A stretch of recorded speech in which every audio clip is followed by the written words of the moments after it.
Thanks very much for joining us today for a discussion of Stephen Eide's important new book, Homelessness in America, The History and Tragedy of an Intractable Social Problem. I'm Brian Anderson. I'm the editor of City Journal, and I'm happy to introduce my colleague today. Steve is a senior fellow at the Manhattan Institute and a valued contributing editor of City Journal. He holds a PhD in political philosophy from Boston College and researches social policy with a focus on homelessness and mental illness, though he's written on other themes too, from municipal budgets to the literary criticism of Camille Paglia. Steve's writing has appeared in National Review, the New York Post, the New York Times, the Wall Street Journal, many other outlets in addition to City Journal. Homelessness in America is Steve's first book, and it's the product of years of thoughtful, evidence-based analysis of one of our country's foremost social problems. Homelessness has always existed in the United States. Steve's book describes the changing character of the street population and of the efforts to alleviate homelessness throughout the post-Civil War, Great Depression, and modern eras. But the problem has become increasingly visible and urgent in recent years as the homeless populations of major American cities have swelled. During the 2010s, Steve writes, the homeless population expanded by 30% in Seattle, 47% in New York, 92% in Los Angeles, and 40% in San Francisco. In many cities, tent encampments now dot the urban landscape. They are sources of disorder, illness, and crime, and visible signs of enormous human suffering. The modern homelessness emerged and persists during a period now of immense material prosperity, testifies to the issue's complexity. As Steve demonstrates in this book, the causes of the problem are both social and economic, and we must respond accordingly. His book, clearly and forcefully argued with a prudent sense of the limits of policy, offers a path forward. So let me note that the book is on sale at our event today and that we will have time for questions after his talk. So with that, let me welcome my colleague, Stephen Eide. Thank you.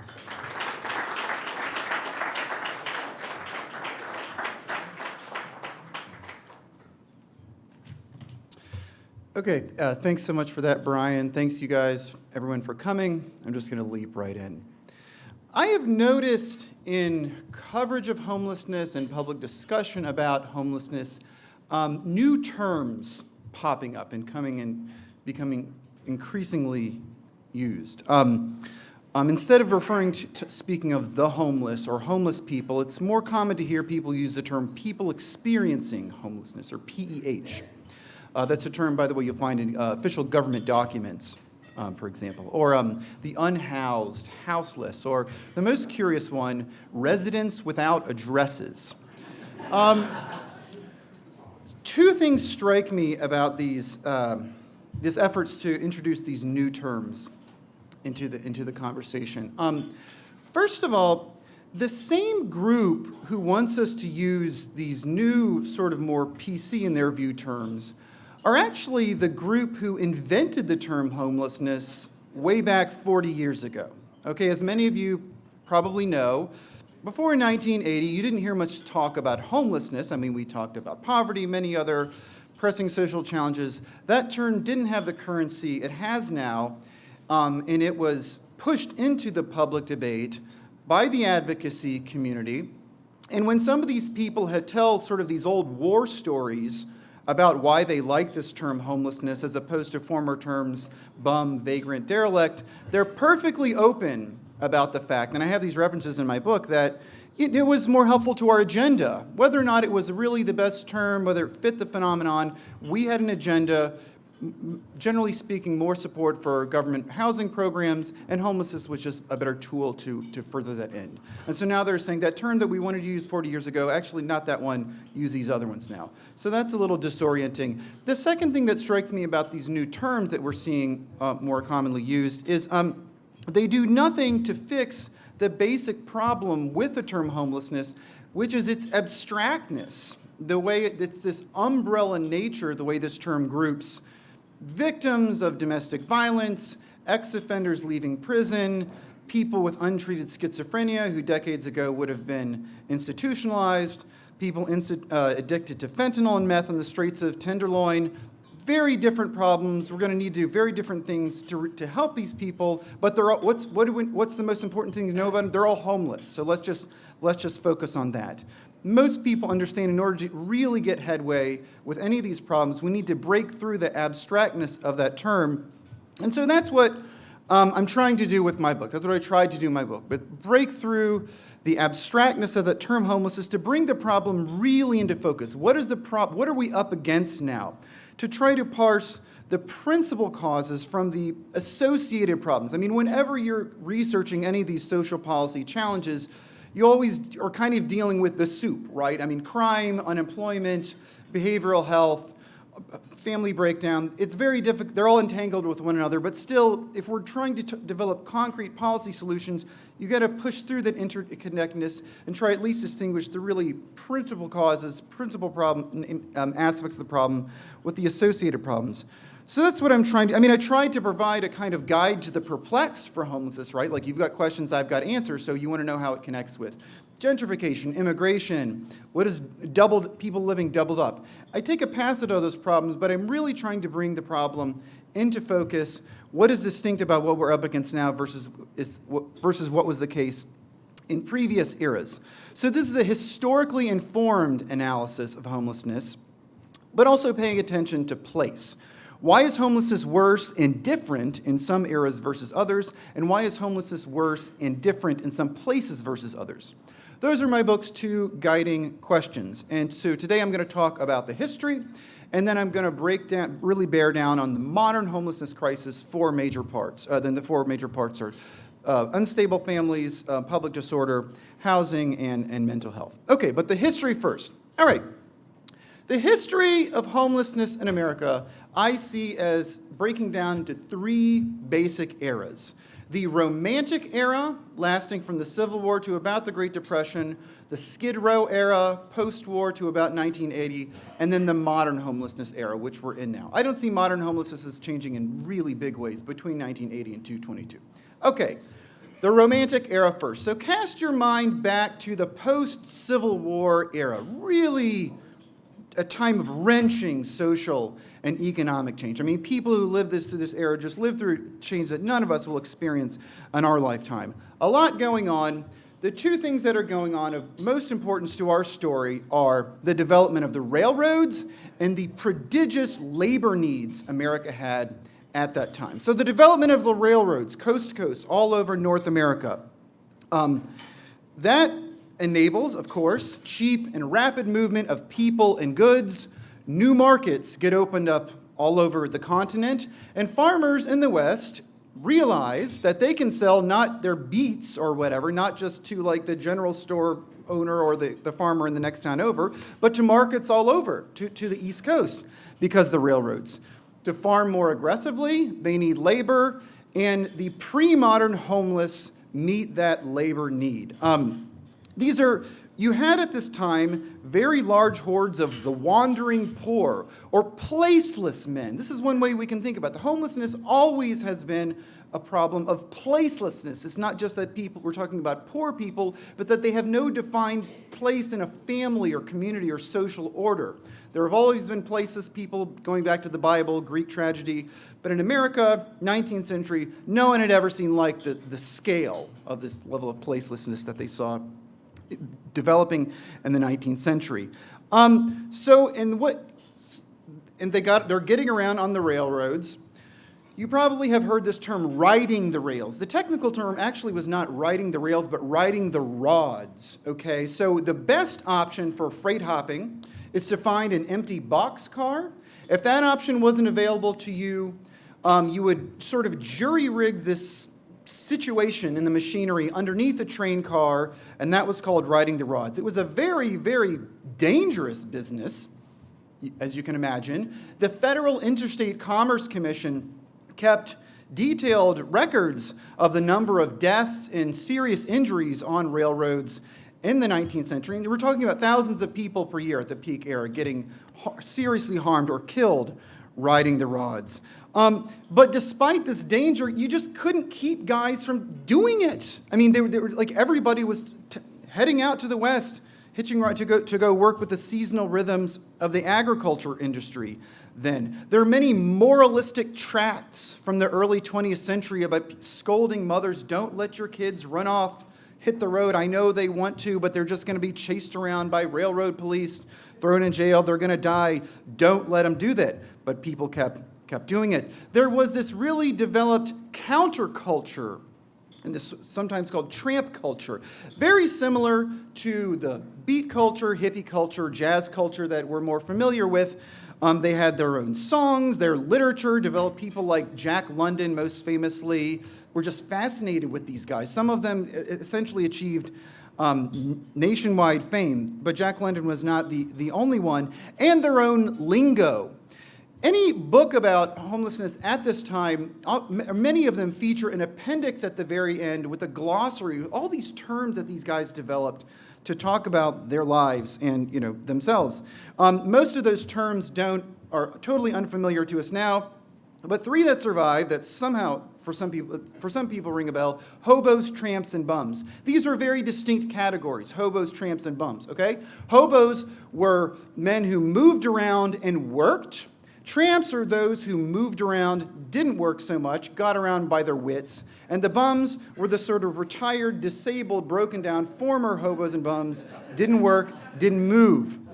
In the modern, but again, a source of fascination to so many people, in the modern homelessness debate, there's nothing more infuriating that you can say to an advocate that homelessness is a lifestyle choice.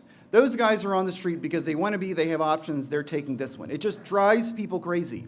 In the early 20th century, a hobo insisted that his was a lifestyle choice. He wanted to be on the road. He exemplified in his mind, and also people like Jack London's mind, the best of America, rugged individualism. This would also take shape in the later jurisprudence of the Supreme Court Justice William O. Douglas, who was a bit of a fabulist, but claimed to have gone out on the road earlier in his life and would hand down some pretty important Supreme Court rulings in the 60s relating to vagrancy law. Another thing I could point out to talk about the sort of culture, the rugged individualism thing, it used to be the case that middle-class mothers' last-minute go-to Halloween costume was a hobo. Right? All you need to do is find one of Dad's old flannel shirts, something to smudge in the face to create whiskers, out you go.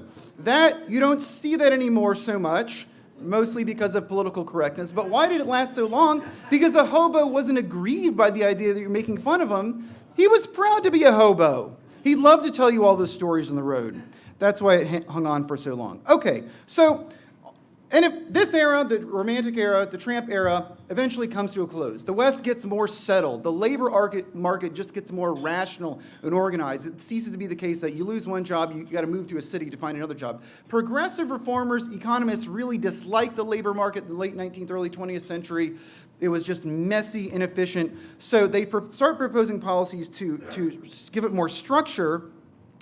So, for example, in the New Deal, you get unemployment insurance. Unemployment insurance, the original idea dates back to this debate about what do we do about the tramp, to get people to sort of prop people up in between their periods of unemployment and to keep them settled in the same metro area. Transportation networks get more developed within metro areas, and obviously the agriculture industry ceases to be such a big part of the overall jobs, and that makes everything settled. So what happens at the end of this era, the hobos and tramps pass from the scene, leaving only the sort of bum cohort left, okay? So then we proceed into our second era, the era of this, what I call the Skid Row era of homelessness. People involved in the homelessness debate in the early 80s didn't necessarily have a lot of personal experience with the hobo culture, but many of them knew quite a bit about the Bowery, Skid Row neighborhoods, and what went on there. So that was what you have this situation in post-war America with all these neighborhoods they're referred to as Skid Row neighborhoods, okay? Originally, there was this neighborhood in Seattle where the term came from, but sort of like Xerox or something, it becomes generalized. Neighborhoods all over big cities, or every big city had a Skid Row neighborhood, okay? It didn't attract any more notice than like a city having like a Chinatown or Italy. Of course you have a Skid Row, you're a big city. And these neighborhoods, which were where lived all these sort of old, many alcoholic, broken down, disabled men, are looked at by urban planners with a mixture of concern and confidence, okay? Concern because they're trying to breathe new life into old cities, okay? Urban planners are viewing the development of the suburbs and other parts of the country with great wariness. How do we bring back our old cities? Some things seem to be moving in the wrong direction. Well, these neighborhoods are sitting on real estate that may not be being currently put to its highest and best use. Many Skid Row districts are near central businesses downtown. Let's think about ways to make a better use of this real estate. And, this is also a time of great confidence in policymaking, right? We just won World War II, great advancements in medicine. The economy is it's producing a level of affluence for the middle class families never seen before. We can do better than this. These guys living on Skid Row, we can't let them live like this. We can't let this happen to our cities. Slums, if there's slum clearance, right? If any neighborhood qualified as a slum, it was a Skid Row neighborhood. It can't get any worse. Surely we can do better. It can't get any worse, right? So some cases you're just talking about the urban renewal in like bulldozers. Like I once read a book about Minneapolis, a Skid Row, and that's what they did. A straightforward case of urban renewal. Other cities take a more indirect effect through the march of housing regulations. Of course, the backbone of the old Skid Row neighborhoods, as many of you probably know, were the single-room occupancy hotels, the very, very cheap flea bag hotels that used to sit at, that's where these guys found, that's where they lived. These were, very cheap housing. Imagine this. If you're on the streets of San Francisco right now, you can probably find food. You can probably find like socks, clothes. You can even find healthcare. Very difficult for you to find housing. It didn't used to be the case. Housing used to be just as affordable, just as accessible on the free market to the poorest of Americans. That's what the situation prior to the modern era of homelessness. But it was unattractive housing, and so the march of housing regulation, New York City bans new SROs in the 1950s. That means if you're in this business already, if you got an SRO, you can keep at it. But if you get out of that business, if you want to do something else with your building, take that part of the low rent stock and do something else with it. It's going to be very hard to replace that low rent stock, okay? So it becomes a ceasing less and less an attractive business to be in. Another regulation that's very important, tenant protections get extended to SRO dwellers. So people just decide this is not my favorite thing to do, to run a flea bag hotel. So they get out, nobody replaces them. And then gradually you start seeing people popping up in train stations, more and more living out of the subway system, parks, plazas, sidewalks, in a way that wasn't the case before. Tent cities were not a problem in the 1960s, okay? But they became increasingly a problem as we push into the modern era. So pushing into the modern era, the problem that we have now, just taking a really distant comparison between the pre-modern, modern homelessness, what comes into focus for us? The pre-modern homeless population was overwhelmingly white. It was disproportionately white. You're talking about a period of time in American history where Black Americans suffered far more poverty and intense social discrimination than the post-1980 period. And yet, actually, it's very rare to see a Black American on a freight car or something like that. In fact, it really was disproportionately white. So if you think that social discrimination eases over time, that's very complicated to reconcile the fact by this point the homeless population is very disproportionately Black. That's an important feature of the modern crisis that wasn't so much the pre-modern one. We're less worried. It used to be we were less worried about how people would find housing. Now we're more worried about that. Substance abuse was always part of the equation. Okay, we're always talking about substance abuse.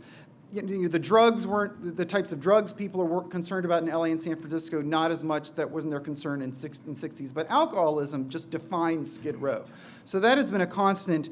But no mental illness, Remember I was talking about all these terms for the different kinds of homeless people? I looked and I couldn't find one term that really said, oh yeah, that's a schizophrenic tramp. That's what you call him. I didn't find, they had terms for everything else, apparently not that. Looking for mental illness in the pre-modern homelessness, in pre-modern America, looking for mental illness in pre-modern homelessness is kind of this dog that didn't bark character.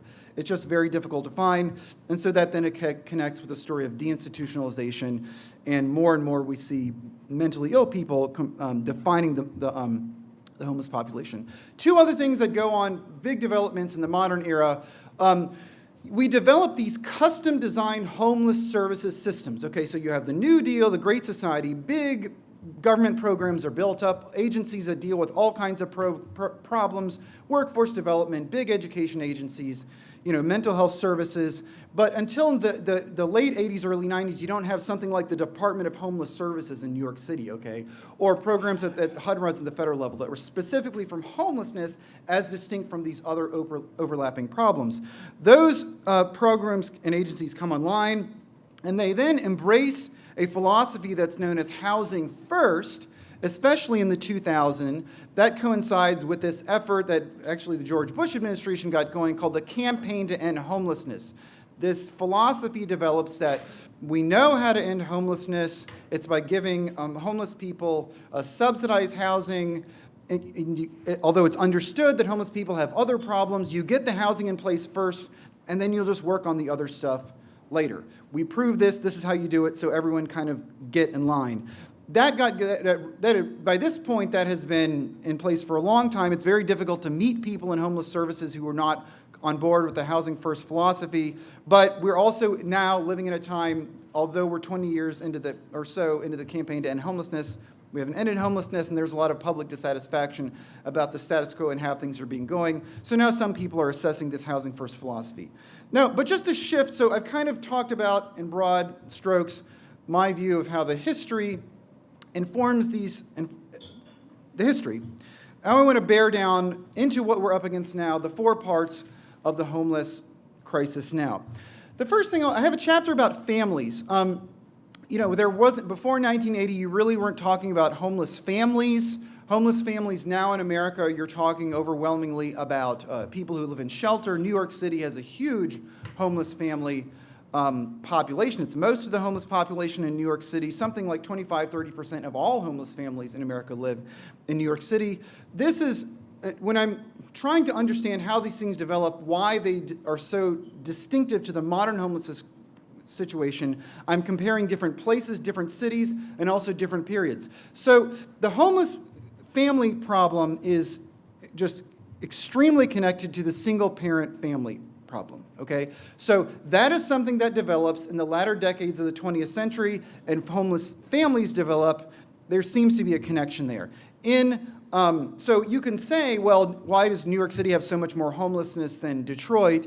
Doesn't Detroit have problems with single-parent families? Well, yes, that's true, but 50 years ago, neither of those cities had much of a problem with single-parent families, and now we're talking about family homelessness. That's the connection to look at. The last time I checked the statistics, New York City's homeless families population is 90% headed by a single mother. I mean, that's 90% is a hell of a risk factor. You won't find a city in America where their single adult street population is 90% schizophrenic.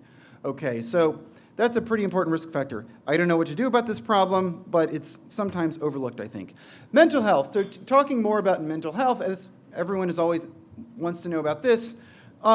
If you think about the post-war situation with the old state asylum programs, the old state hospitals, it's in many ways very similar to the Skid Row neighborhoods, okay? The old state hospitals are just huge systems, hundreds of thousands of people. No one's getting any better. We're not able to help people recover and then send them out like a normal hospital or medical system is supposed to do. We're just warehousing people. They're profoundly embarrassing, much like Skid Row neighborhoods are embarrassing. They're especially embarrassing, by the way, to the psychiatric profession who's trying to establish itself as a legitimate medical profession. They don't like to be associated with the asylums, and so this new field of community psychiatry gets developed, and community psychiatrists increasingly notice that they're finding a willing and interested audience in state budget officials, in and politicians who say, hey, you know what we can do? We'll develop this new approach to mental health care called community mental health care. Instead of warehousing people for in a long-term basis, institutionalizing them, we're going to keep them in the community where we'll find not just a different form of care, but a better form of care in the community. So we hear a lot of talk about this place, the community. It sounds like, where are people going? They're going to the community. Where is it? Sounds great. It turns out to be the streets for many, many people. That's what the community is. You also have this problem. So again, homelessness and mental illness, that link was not there 50, 60 years ago. The problem of mental illness and incarceration. The jails and prisons now are host to huge.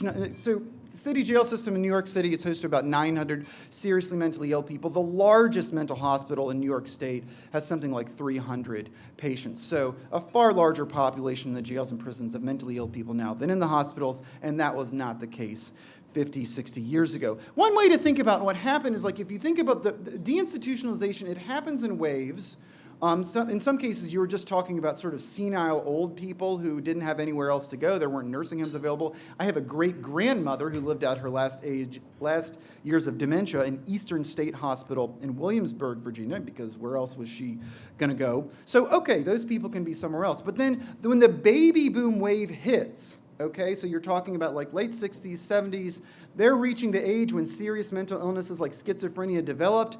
That's when we're really hitting the pedal to the metal on deinstitutionalization. We're really shutting down facilities entirely, and that's when the early promise of deinstitutionalization people start to really raise questions about it, and then boom, they're popping up in train stations and et cetera in a way they hadn't before.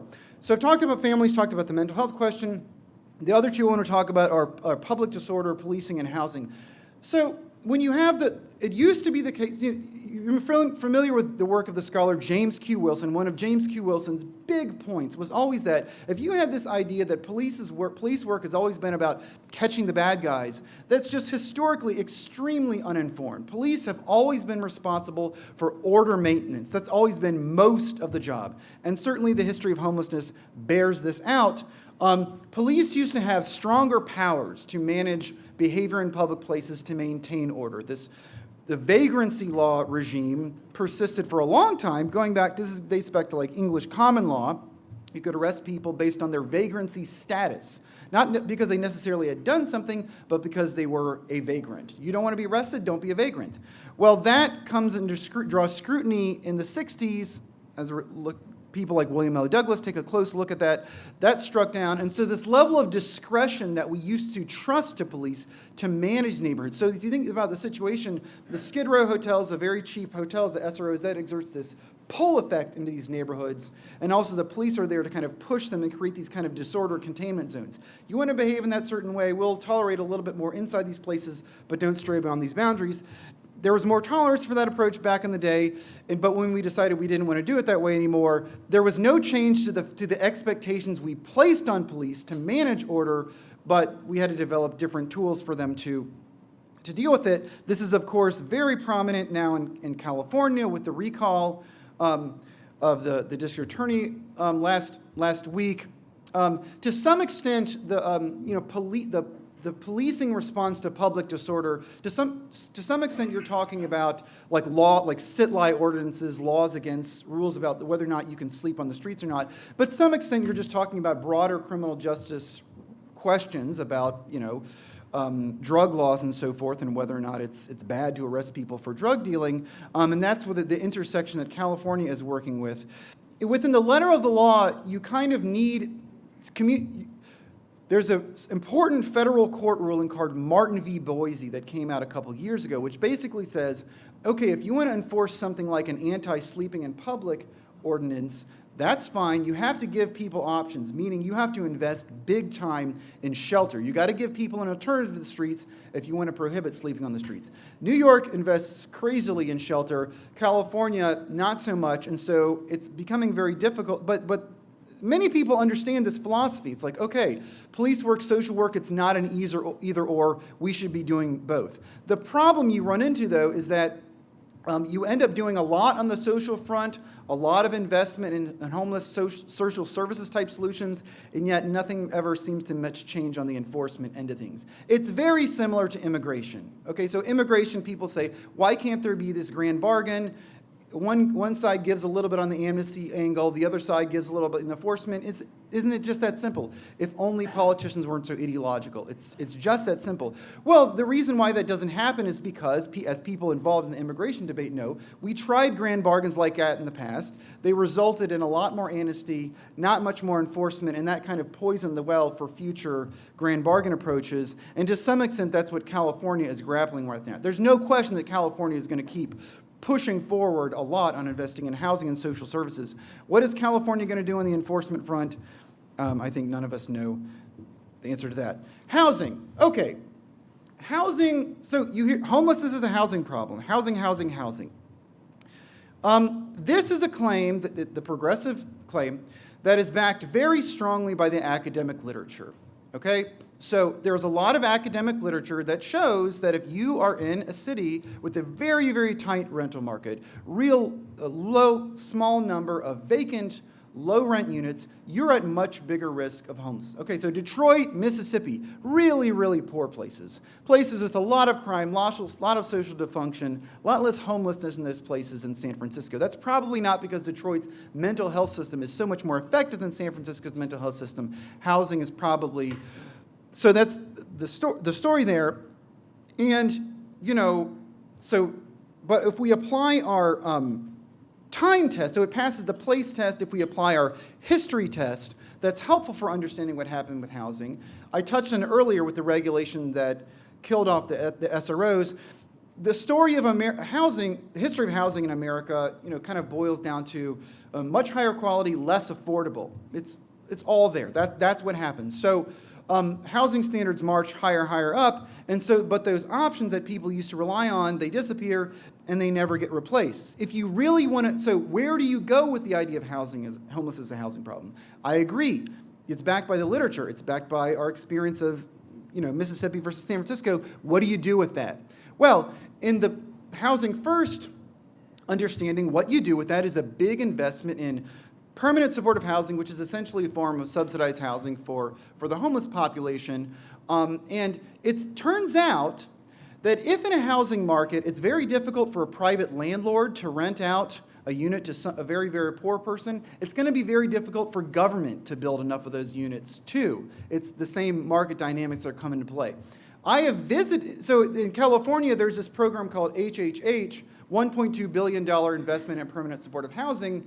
And there's been a lot of oversight, a lot of criticism of the program because the cost of these, it's like a $700,000 per unit, $800,000 per unit. The estimates just keep going up for just one unit. For, again, a very, very poor person. I have personally visited one of these new projects, these HHH projects. And you go through this sort of ritual when you do one of these site visits. You walk in, you're like, oh my, this apartment, a private bathroom, a private kitchen, this is so spectacular. Even I would be happy to live in this place. Isn't it honorable that American government wants to house its homeless population in units like this? Well, if that's the standard, we're not going to make very much progress because California is living this right now, and the situation on the streets, if that's what we're talking about, that's the only alternative to the situation on the streets, we're not going to make that much progress. Historically, again, it was the issue of quality that created the situation where we're in. We can talk about revisiting regulations and housing supply.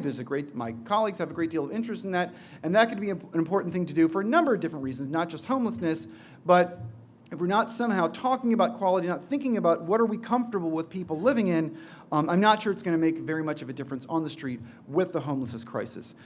So again, just to sharpen that point, we've never developed a more effective solution to unsheltered homelessness, housing solution, than the old for-profit SRO model. Everything government has thrown at the problem has never worked as effectively as that model did. So are we going to fix it or not? I don't know. Somehow we'll have to look at that.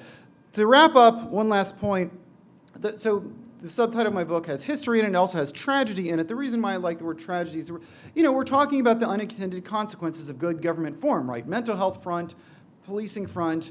these reforms are pushed by people who thought they were making things better, and they certainly left, maybe in some ways they made things worse, they certainly left in their wake a much different problem, which in some ways seems just as intractable as the ones they were up against. I do think there are a lot of things we could do. There are a lot of reforms that we could make to various programs. We need to have a discussion about the dominance of housing first in particular. But the big picture recommendation I'd make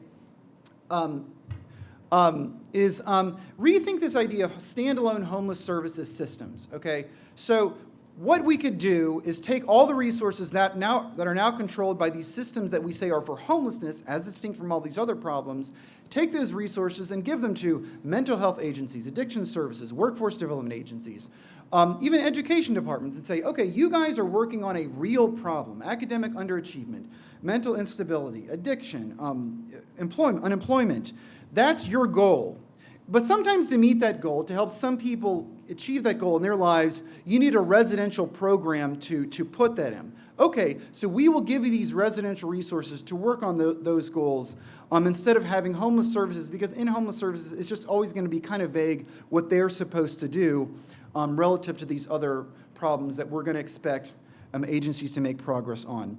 That would be my blue sky recommendations, a good way to break up the problem, and it would be a way to move away from this kind of abstractness of the homelessness concept that, again, I think just creates so much confusion and misleadingness in the debate. I'll stop there.